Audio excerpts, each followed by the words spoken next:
I used to take this acne medication that was very potent, very potent. It dried my skin out. So much so I'd wear, large amounts of like lip balm, and then I had to take Q-tips and put them in Vaseline and shove them up my nose because the inside of my nose dried out, and that way it would prevent nosebleeds, right? So when I watched Josh Matthews at the beginning of Raw introducing himself, all of a sudden his nose starts to bleed, and he tries to cover it as best he can. He's doing one of these. And my first thought is, amateur, you're not ready for this, Josh Matthews. And then I stopped and said, wait a minute. What just happened to him is exactly what I lived with for so many years, the fear of a public nosebleed. So Josh Matthews, I'm so sorry.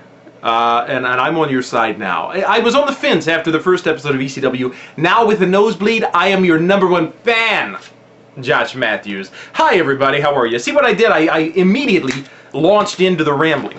I didn't take any time saying, hi, my name is Scott, ECW review, April 14th. Didn't say anything like that. I just started rambling because that's what's important, is it not?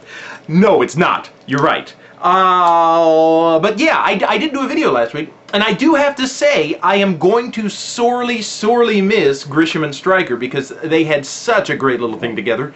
I hope Matthews and Stryker can have the same. So, Josh Matthews, this is for you, my friend.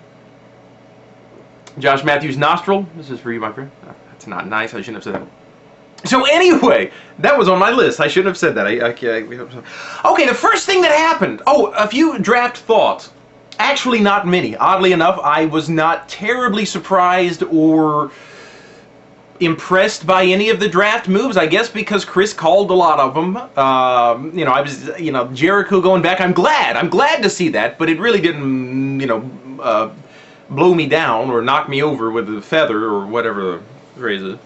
A little surprised about the two, and maybe this will be a thing, maybe annually, Punk will win Money in the Bank. Both champions will be drafted to the same show, and then Punk will cash it in to bring the title over. I could see that happening. It could be like a running gag, and Punk will get screwed every time. He will have a crappy championship. Actually, I'm hoping that doesn't happen. I hope that somehow legitimately the belt gets back on SmackDown, and I hope Punk gets a good run with his thing there. So now, that's draft thoughts. Was that enough draft thoughts? Big draft thought, which leads right into the first match. Morrison and Miz getting split up. I kind of saw it coming. I think Miz has everything he needs to be a very strong singles mid-carder. And I don't say that as a, oh, by the way, yeah, I'll talk about that in a second. That's not a slam by any means. I think that they need strong mid-carders, and I think Miz is ready for that. I think he's grown a lot in his time with Morrison, so look for that. Morrison, then, is remaining on ECW. I think now this is his preparation. This is his time. He's going to really be a main eventer now. He's really going to be, tested and tried and pushed into that role. And my first thought was, wouldn't it be great to see Morrison versus Evan Bourne? And guess what we got? We got Morrison and Bourne. Now, these two have fought a little here and there. I'd like to see a full-fledged feud because I've got to say, and I would love to hear your comments, write them below. I would love to hear what you people thought about this match because honestly, I have in the past made it extremely clear that I've never seen any, of course I haven't been watching that long, but to me I haven't seen any more exciting matches between two competitors over a long period of time than CM Punk and John Morrison. I would love, but I would have to say that I was equally excited by Morrison and Bourne. How do you like the shirt? It's very, very Eastery. Happy Easter, everybody! If you my Easter shirt. Anyway, I thought it was an amazing match, a great performance by both of them. Morrison, by not coming out with a slammy, he still did his little arm raise thing. But he was looking more serious. Did anybody catch that? He's toned down the cartoony, and speaking of toned, he must have hit the gym and the tanning bed because he really got himself, he looks great. He got himself in great shape for his now solo debut or re-debut or whatever. Moonlight Drive off the top rope gets Morrison the win, which I was glad, because Bourne is their little, their little golden child, which is fine, because I think he deserves it, absolutely. But I thought, man, I would love for Morrison to win his first match out as a singles competitor, and he did. Have I snapped a lot during this review? I feel like I have. Next, we see Vladimir Kozlov. Okay, quick thoughts about Kozlov. Last year, when Mark Henry went to ECW, I said, who cares? And I didn't care. And I thought it was a joke, and I thought it was stupid. However, I've made it very clear also in the past that Mark Henry has come a long way, that ECW has done a lot in making Mark Henry somewhat serious. Or actually quite serious.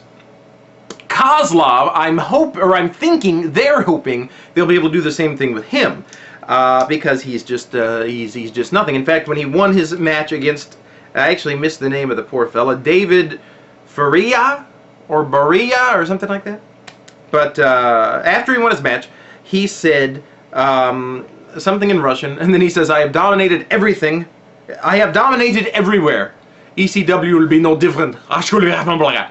And the problem is that, has he dominated yes, he dominated, but until it became time to use him as a as a story tool to get people over more. So he kind of dominated for a while, and then he stopped dominating. So, but anyway, I'm wishing him the best, because yeah, if they did it for Henry, they could easily do it for Kozlov, because I'm seeing the two of them being about the same thing. Does this bother anybody? Can I keep doing this? Alright. Next thing we saw was backstage, the Burchells say, now Paul Burchell was all made up, and I didn't recognize who he was at first. But Paul and Katie Lee are kind of upset at the prospect of being split up in the supplemental draft. I'm looking at the clock right now, and we have 11 minutes until the supplemental draft. Of course, I have to leave for work, so I will miss the supplemental draft, so hopefully somebody will do a really nice, recap or something, so we'll know what happened. I'm thinking supplemental draft, since it is like the second tier people aren't terribly important, I'm thinking that's where we're going to find out that Cena's going to SmackDown. Just thinking, that's a possibility. So anyway, which really does surprise me. I thought it was a shoo-in. In fact, I saw the end of Raw, and I thought to myself, afterwards, I thought, now, did they surprise us with a Cena going to SmackDown? Did they not? And they didn't. Anyway, so Burchill doesn't want to, get split up from Katie Lee. We're the Burchills. Swagger comes in, who honestly, now, I don't remember if I said this in an earlier, I told Chris, my WrestleMania buddy, my little, the little kid or the fella who watched it next to me, loved Jack Swagger. He saw Swagger at the Fan Access, and he said Swagger was so nice, and so Lewis was just cheering Swagger when he came out. I guess he was a lumberjack, I believe. Anyway, so I can't hate Swagger anymore. Oh, I'll tell you what though, Swagger and Cena on Raw, really darn impressive. So I can't say I like him. I will drop the frickin' from his name. A, out of respect for my WrestleMania buddy Lewis, and B, out of, because I'm withholding my judgment until he really impresses me some more or stops doing so. Anyway, so Swagger, and his lisp is getting better. He really is working with somebody, I know he is, to get that lisp under control, and he's doing a great job.